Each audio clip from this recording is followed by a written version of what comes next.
नमस्कार, MS29 मीडियामध्ये आपलं स्वागत आहे। आपण पाहत आहात MS29 मीडिया चॅनल।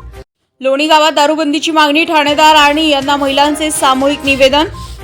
तालुक्यातील लोणी गावातील दारू विक्री व दारू सेवनामुळे सामाजिक, आर्थिक आणि कौटुंबिक समस्या निर्माण होत असल्याचा आरोप करत गावातील महिला व ग्रामस्थांनी दारूबंदीची मागणी केली आहे।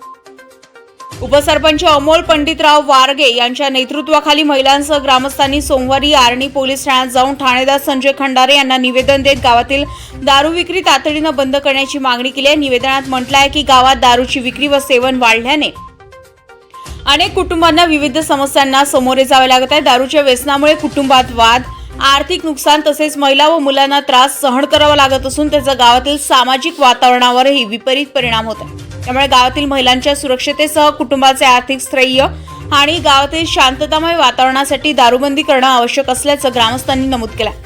गावातील महिलांनी एकत्र येत दारू विक्री बंद करण्याचा ठाम निर्णय घेतला असून त्यासाठी सामूहिक स्वाक्षऱ्यांसह पोलीस प्रशासनाकडे निवेदन सादर केलं।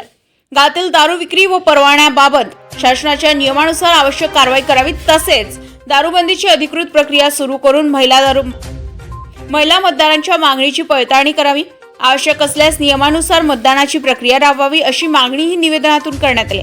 दारूमुळे कुटुंबांचे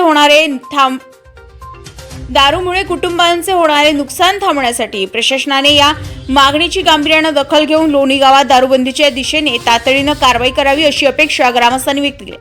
निवेदनाच्या प्रति जिल्हाधिकारी यवतमाळ, तहसीलदार आर्णी, गटविकास अधिकारी पंचायत समिती आर्णी आणि ग्रामपंचायत लोणी यांनाही देण्यात आला। MS29 मीडियासाठी इरफान रजा, प्रशिक मुनेश्वर, आर्णी।